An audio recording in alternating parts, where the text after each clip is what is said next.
भाइयों बहनों, मैं इस अवसर पर नेताजी श्री मुलायम सिंह जी को विनम्र श्रद्धांजलि भी अर्पित करता हूं। उन्हें इसलिए भी श्रद्धांजलि अर्पित करता हूं क्योंकि उन्होंने 2019 में ही, आपको याद होगा, नेताजी का दिल्ली में संसद का वह ऐतिहासिक भाषण, जब उन्होंने देश की संसद में कहा था कि 2019 के लोकसभा चुनाव के बाद जो भी चुनाव अब होंगे, चुनाव के पहले उन्होंने कह दिया था कि अब तो आएगी तो भाजपा ही। और आज नेताजी के ही आशीर्वाद का परिणाम था कि आजमगढ़ और रामपुर जैसे समाजवादी पार्टी के परंपरागत दुर्ग को ध्वस्त करते हुए भारतीय जनता पार्टी के प्रत्याशी भारी बहुमत से दोनों लोकसभा सीटों पर परचम लहरा करके आज से 3 महीने पहले विजयी हुए थे। और इसलिए एक बार फिर से सरदेव नेताजी का वह सपना साकार होने जा रहा है जो उन्होंने कहा था कि जीतेगी तो भाजपा ही। और वही भाजपा के लिए आपसे अपील करने के लिए मैं आज फिर से एक बार इस करहल विधानसभा क्षेत्र मैनपुरी में आपके बीच आया हूं। भाइयों बहनों, मैनपुरी अपनी पौराणिक और ऐतिहासिक परंपरा के लिए जग विख्यात रही है और इसीलिए इसकी इस पहचान को फिर से आप सबके सामने रखने के लिए आज फिर मैं आपके बीच आया हूं। हमारा ये पूरा मंच आया है। मेरे सहयोगी मंत्री श्री राकेश सचान जी हैं, हमारे जुझारू विधायक श्रीमती सरिता भदौरिया जी हैं, श्री प्रेमपाल धनखड़ जी हैं, अन्य हमारे तमाम पदाधिकारी हैं। आप में से बहुत सारे चेहरों को मैं देख रहा हूं जो लगातार हमारी जिला पंचायत के अध्यक्ष हैं, अन्य तमाम पदाधिकारी हैं। लेकिन भाइयों बहनों, मैं इसीलिए आपको कहने के लिए आया हूं, इतिहास अवसर सबको देता है, लेकिन कुछ ही लोग इतिहास बना करके इतिहास में स्वर्णाक्षरों में अपना नाम लिखाते हैं। और मैनपुरी के भाइयों बहनों, आपको इतिहास बनाने का एक नया अवसर मिल रहा है। इस अवसर से अब चूकने की आवश्यकता नहीं। कौन वे लोग थे जिन लोगों ने मैनपुरी के इटावा के लोगों के सामने पहचान का संकट खड़ा कर दिया था? कौन वे लोग थे जिन लोगों ने उत्तर प्रदेश की सत्ता में आकर के सत्ता को अपनी बपोती बना करके इटावा हो, मैनपुरी हो, फिरोजाबाद हो, आगरा हो, एटा हो, कानपुर हो या फिर उत्तर प्रदेश के प्रत्येक नौजवान के सामने पहचान का संकट खड़ा किया, गरीब को उसकी आजीविका से वंचित किया, अन्नदाता किसानों को मिलने वाली शासन की सुविधा से वंचित किया। उन लोगों को चिन्हित करके अब समय आ गया है लोकतंत्र की अपनी ताकत का एहसास कराने की आवश्यकता है। और उसी ताकत का एहसास कराने के लिए आज मैं आपके पास आया हूं कहने के लिए। भाइयों बहनों, कुछ लोग हैं जो सेकुलरिज्म के नाम पर राजनीति तो करते हैं, बड़े बड़े नारे लगाते हैं, अपने को समाजवादी कहते हैं, लेकिन वास्तविक चरित्र उनका केवल परिवारवाद का है। वे परिवारवाद से कभी उभर नहीं पाए हैं। सब कुछ परिवार को चाहिए। राष्ट्रीय अध्यक्ष भी परिवार का, मुख्यमंत्री भी परिवार का, राष्ट्रीय महासचिव भी परिवार का, सांसद भी परिवार का, ब्लॉक प्रमुख भी परिवार का, विधायक भी परिवार का। परिवार के दायरे से बाहर कोई नहीं निकल पाता है। उन लोगों से ऊपर उठ करके भारतीय जनता पार्टी ने, आपने देखा होगा 2014 में प्रधानमंत्री मोदी जी ने जो मंत्र देश को दिया था, वास्तव में जो मंत्र है सबका साथ और सबके विकास का, जिसमें विकास सबका, भेदभाव किसी के साथ नहीं, लेकिन तुष्टीकरण किसी का नहीं। भाइयों बहनों, यही वह मंत्र है जो लोक कल्याण का माध्यम बन रहा है, जो प्रत्येक नागरिक के जीवन में परिवर्तन का कारक बन रहा है, जो प्रत्येक नागरिक के जीवन में उनके स्वावलंबन का आधार बन रहा है। आपने देखा होगा, अगर किसी व्यक्ति, समाज, पार्टी की कसौटी की परीक्षा लेनी हो तो संकट के समय जो आपके साथी हो वही सच्चे साथी हो सकते हैं। कोरोना कालखंड इसका ऐतिहासिक उदाहरण है। भाइयों बहनों, कोरोना कालखंड में आपने देखा होगा, फ्री में टेस्ट, फ्री में उपचार, फ्री में वैक्सीन और फ्री में राशन देने का काम भी किया। मैं आपसे पूछना चाहता हूं, आपके विधायक यहां कोरोना कालखंड में यहां हालचाल लेने के लिए आए थे क्या? आएंगे भी नहीं, क्योंकि उनको आपके पास आने की फुर्सत ही कहां। अपनी मित्र मंडली से जब फुर्सत हो तो आपका हालचाल ले, उनको तो वहीं से फुर्सत नहीं होती होगी। इसलिए भाइयों बहनों, आएंगे भी नहीं और उनकी स्थिति यही है, कभी नहीं आएंगे आपका हालचाल लेने के लिए। संकट के समय आपके साथ खड़े नहीं हो सकते। वहां तो केवल और केवल आपको इमोशनल रूप से मैनपुरी को एक बार फिर बहकाने के लिए आ रहे हैं। लेकिन भाइयों बहनों, राजनीति इमोशनल विषय नहीं हो सकता। ये इमोशनल हमें कॉमन मैन के प्रति होना चाहिए। जिसके पास आवास नहीं उसको आवास मिलना चाहिए, जिसके पास शौचालय नहीं उसको शौचालय मिलना चाहिए, जिसके पास रोजगार नहीं उसको रोजगार मिलना चाहिए, जिसको सुरक्षा की आवश्यकता है उसको सुरक्षा मिलनी चाहिए। लेकिन भाइयों बहनों, समाजवादी पार्टी की सरकार 4-4 बार थी, इनके अपने बड़े बड़े बंगले बन गए, लेकिन मैनपुरी, इटावा के गरीबों के मकान नहीं बन पाए।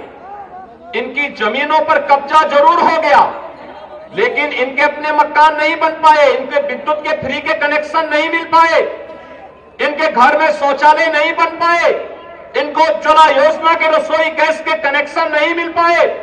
इनका राशन तो समाजवादी पार्टी की सरकार के समय वही माफिया हड़प जाते थे, जिन माफियाओं को समाजवादी पार्टी ने पाला पोसा। लेकिन भाइयों बहनों, आज मैं कह सकता हूं, प्रधानमंत्री मोदी जी के आने के बाद हर गरीब को बिना भेदभाव के आवास की सुविधा उपलब्ध हो रही है। और मैं फिर एक बात तो कह सकता हूं, हमने अब तक प्रदेश में 45 लाख गरीबों को एक आवास उपलब्ध कराया है। 10 लाख आवास हमारा तैयार है जो हम देने जा रहे हैं गरीबों को। और फिर मैं इस बात को कहता हूं, हर गरीब को एक आवास फिर रखने के लिए उपलब्ध कराएंगे। हमारे लिए उसमें कोई जाति, मत, मजहब नहीं। उत्तर प्रदेश का नागरिक होगा, उसके पास सिर ढकने के लिए अपना आवास होगा। हर गरीब के घर में शौचालय होगा, हर गरीब को विद्युत के निःशुल्क कनेक्शन मिलेंगे, हर गरीब के घर में रसोई गैस का कनेक्शन भी होगा, हर गरीब को राशन की सुविधा का लाभ भी मिलेगा और बिना भेदभाव के उत्तर प्रदेश के हर नौजवान को नौकरी और रोजगार की गारंटी भी मिलेगी। अब ये महाभारत के जो रिश्ते नौकरी निकलते ही वसूली पे निकल पड़ते थे, कोई चाचा है, कोई भतीजा है, कोई कुछ और बन करके निकल पड़ते थे, नौजवानों के जीवन के साथ खिलवाड़ करते थे। भाइयों बहनों, ये सिलसिला प्रदेश के अंदर बंद हो गया है। आज मैनपुरी का भी हर जाति का नौजवान उत्तर प्रदेश सरकार की हर भर्ती में उसका स्थान भी आता है और वह सम्मान और गौरव के साथ बिना पैसे दिए सरकारी नौकरी प्राप्त करता है, शासन की योजनाओं को प्राप्त करता है। लेकिन भाइयों बहनों, पहले होता क्या था, कोई नौकरी निकलती थी और नौकरी निकलने के बाद चाचा अलग निकल पड़ते थे वसूली पे, भतीजे अलग निकल पड़ते थे और उसके बाद शोषण होता था नौजवानों का और बदनाम होता था इटावा मैनपुरी। बदनामी आपकी होती थी। भाइयों बहनों, आज तो बिना भेदभाव की नौकरी मिल रही है। आज बिना किसी लॉन्ग लपेट के नौकरी मिल रही है। और हमने तो कहा है कि गरीबों की संपत्ति पर जो कब्जा करेगा, व्यापारियों की संपत्ति पर कब्जा करेगा, सामान्य लोगों को जो प्रताड़ित करेगा, उसकी संपत्ति को जब्त करके उन्हीं गरीबों का मकान उसमें बनाने का काम भी हम लोग करेंगे। हमने सिलसिला शुरू कर दिया है। आप देख रहे होंगे इन माफियाओं की सैकड़ों करोड़ की संपत्तियां हम जब्त कर रहे हैं, गरीबों के लिए आवास बना रहे हैं, और जिसने भी हड़पी होगी उसको ब्याज सहित उसका चुकता तो करना ही पड़ेगा, इसमें कोई संदेह नहीं होना चाहिए। और इसीलिए मैं आज आपसे कहने के लिए आया हूं कि भाइयों बहनों, आपने विधानसभा चुनाव में तमाम अफवाहों को दरकिनार करते हुए मैनपुरी और भोगांव विधानसभा सीट पर हमें चुनाव जिता करके भेजा। आज विकास द्रुत गति से वहां पर आगे बढ़ा है। आप यहां पर लोकसभा, मैनपुरी लोकसभा को भारतीय जनता पार्टी की झोली में डालिए। और मैं आपको आश्वस्त करने के लिए आया हूं कि भाइयों बहनों, विकास के मामले में भी कोई भेदभाव नहीं होगा। आपको सुरक्षा की गारंटी सरकार देगी। आपके साथ किसी भी प्रकार से कोई आपकी सुरक्षा में सेंध नहीं लगा सकता, और अगर लगाएगा तो ब्याज सहित फिर उसको चुकता करने के लिए भी तैयार रहना पड़ेगा। भाइयों बहनों, मैं एक दिन बयान पढ़ रहा था, चचा शिवपाल का। उनकी स्थिति तो पेंडुलम जैसी हो गई है। पेंडुलम आपने देखा होगा ना, बेचारे को पिछली बार देखा कितना बेइज्जत करके भेजा था, कुर्सी तक नहीं मिली, कुर्सी के हैंडल में बैठना पड़ा था। और फिर उनको वही चीज याद आ जाती, कभी कभी उनको याद आता है। भाइयों बहनों, जीवन में पेंडुलम कभी नहीं बनना चाहिए। पेंडुलम का कोई लक्ष्य नहीं होता है। आजकल एक अंतर्राष्ट्रीय स्तर पर फुटबॉल का टूर्नामेंट हो रहा है, फीफा का। फुटबॉल की तरह जब भी व्यक्ति घूमता है, एक किक मारता है, दूसरा दूसरी तरफ से मारता है, उस बेचारे की स्थिति नाचने की होती है। कुछ लोग फुटबॉल बन गए हैं, उनकी कोई गति ही नहीं है। फुटबॉल बनने से बचना होगा। बहुत स्पष्टता के साथ सम्मान और स्वाभिमान के लिए कार्य करना होगा। इस सम्मान और स्वाभिमान मैनपुरी का, यहां के विकास का, यहां के गरीबों का, यहां के किसानों का, यहां के नौजवानों का, और इसी सम्मान और स्वाभिमान की रक्षा करने के लिए भारतीय जनता पार्टी ने श्री रघुराज सिंह साक्य जैसे कार्यकर्ता को आपके बीच में सांसद पद के प्रत्याशी के रूप में उतारा है। भाइयों बहनों, हमारे यहां कोई जाति नहीं, कोई मत और मजहब का भेद नहीं। हर कार्यकर्ता हर पद पर जा सकता है। आपने देखा होगा, हमारे दो क्षेत्रीय अध्यक्ष हैं, प्रदेश महामंत्री हैं, प्रदेश उपाध्यक्ष हैं, प्रदेश सरकार के मंत्री हैं। कोई भी एक परिवार का नहीं, लेकिन अलग अलग परिवार, अलग अलग जाति के होने के बावजूद हम भाजपा परिवार के एक हिस्से हैं। कोई भी अपने को अलग नहीं करता है। और उसी भाजपा परिवार में मैनपुरी को मिलाने के लिए आज मैं आया हूं। यहां पर भेदभाव किसी के साथ नहीं, यहां तो सबका साथ, सबके विकास का भाव होता है। कल भाइयों बहनों में अयोध्या में था। अयोध्या में भगवान राम का भव्य मंदिर का निर्माण हो रहा है, बहुत भव्य मंदिर निर्माण हो रहा है। वहां के विकास कार्यों को देख करके मन आनंदित हो रहा था। बड़ी भव्यता के साथ अयोध्या में राम मंदिर का निर्माण हो रहा है, और साथ साथ अयोध्या के विकास को 30,000 करोड़ रुपए की परियोजनाएं डबल इंजन सरकार की आज अयोध्या के अंदर क्रियान्वित हो रही है। विकास की प्रक्रिया आपके क्षेत्र में भी आगे बढ़ेगी, और इसके लिए अच्छे जनप्रतिनिधि चुनने की आवश्यकता है, अच्छे लोगों को चुनने की आवश्यकता है, अवसरवादियों को नहीं। जो केवल चुनाव के समय नातेदारी रिश्तेदारी गाड़ते हो उनको नहीं, जो आपके सुख दुख में सही मायने में खड़े हो सकते हो, सम विषम परिस्थितियों में खड़े हो सकते हो, हमेशा आपके साथ खड़े हो सकते हो, ईमानदारी के साथ मैनपुरी के विकास की बात कर सकते हो, ईमानदारी के साथ आपके साथ आ सकते हो, वे लोग ही यह कार्य कर सकते हैं। और इस दिशा से भारतीय जनता पार्टी नेतृत्व ने बहुत सूझबूझ से यहां पर श्री रघुराज सिंह साक्य को अपना प्रत्याशी बना करके आपके बीच में उतारा है। भाइयों बहनों, मैंने श्री रघुराज सिंह साक्य जी के कार्य को बहुत नजदीक से देखा है। संसद में हम लोग साथी सांसद भी थे और तब भी अपनी शालीनता, अपनी एकाग्रता, अपना धैर्य कभी भी उन्होंने नहीं खोया। पूरी ईमानदारी के साथ अपने क्षेत्र के विकास के लिए, अपने नागरिकों के हितों के लिए वे कार्य करते रहे। आपने देखा होगा लगातार वे आपके बीच में हैं और आज बीजेपी परिवार में वे शामिल हुए।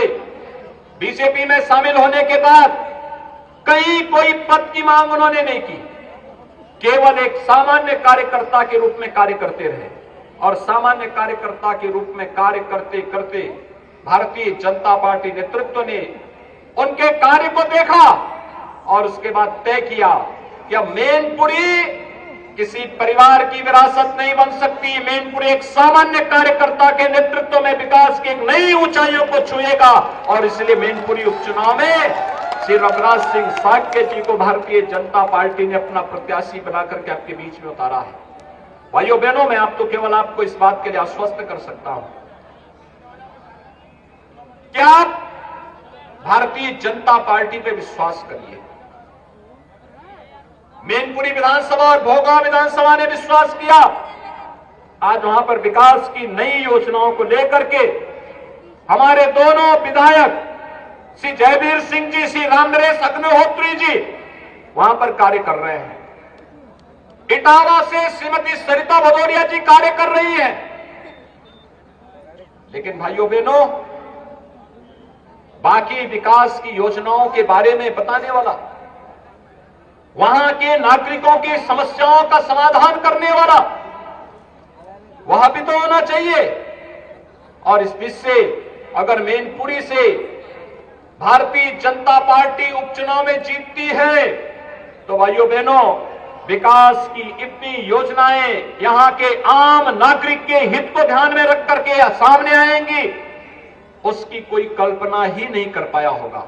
और भाइयों बहनों, वैसे ही जैसे लोग सोचते नहीं थे कि हर गरीब को शौचालय मिलेगा, जैसे लोग सोचते नहीं थे कि हर गरीब को मकान मिल पाएगा, जैसे कोई सोचता नहीं था कि हर वृद्धजन को, हर निराश्रित महिला, विधवा महिला को, हर दिव्यांग जन को 1000 रुपए की पेंशन यानी 12,000 रुपए सालाना पेंशन की सुविधा मिल पाएगी, यह भी तो डबल इंजन की सरकार ने किया है।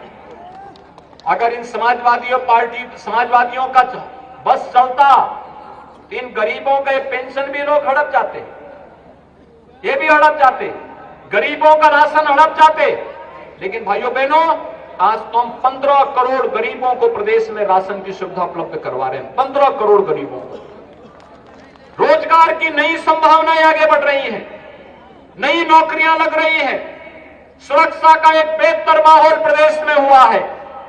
जो पेशेवर खनन माफिया, भू माफिया कभी इटावा और मैनपुरी में हावी होकर के गरीबों की संपत्तियों पर, व्यापारियों की संपत्तियों पर कब्जा करते थे, आज उन भू माफियाओं को भी मालूम है अब ये संपत्ति कब्जा करेंगे तो जो अभी कब्जा कर रहे हैं तो जाएगा ही जाएगा, बाप दादों की कमाई भी चली जाएगी।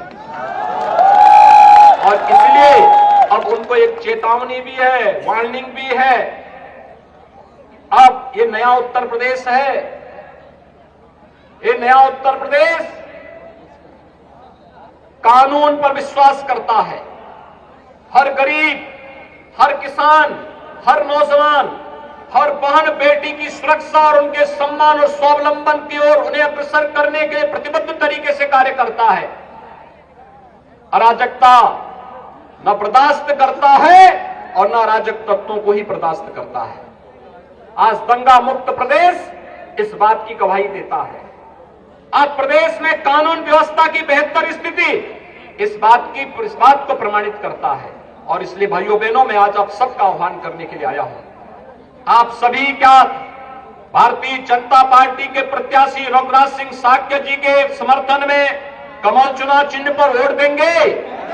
सभी लोग सहमत हैं?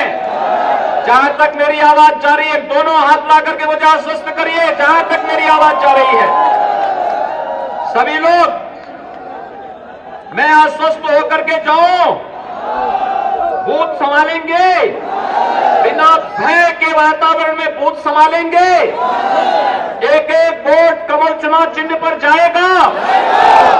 लेकिन भाइयों बहनों, चुनाव है 5 दिसंबर को, और 5 दिसंबर को होने वाले चुनाव में यह संभव नहीं कि एक एक बूथ पर हमारा प्रत्याशी जाए और एक एक घर में चला जाए। समय कम होता है, इसलिए मेरी आपसे अपील होगी, 5 दिसंबर के अंदर अंदर आपको एक एक बूथ में एक एक मतदाता से अपील करनी होगी। करेंगे? सभी लोग करेंगे? भाजपा को भारी बहुमत से विजयी बनाएंगे। कमल ही कमल मैनपुरी में दिखाई देगा, एक आश्वस्त करते हैं। तो भाइयों बहनों, मैं भी आपको इस बात के लिए आश्वस्त करता हूं, आपकी सुरक्षा, मैनपुरी के विकास और समृद्धि का दायित्व भी हम लोग अपने हाथों में लेकर के यहां के एक एक नागरिक को सुरक्षा प्रदान करेंगे। आप सबसे मेरी अपील है, श्री रघुराज सिंह साक्य को कमल चुनाव चिन्ह पर जब मतगणना होगी तो कमल ही कमल हर बूथ पर खिलना चाहिए। आप सहमत हैं? मेरे साथ भी बोलेंगे, भारत माता की।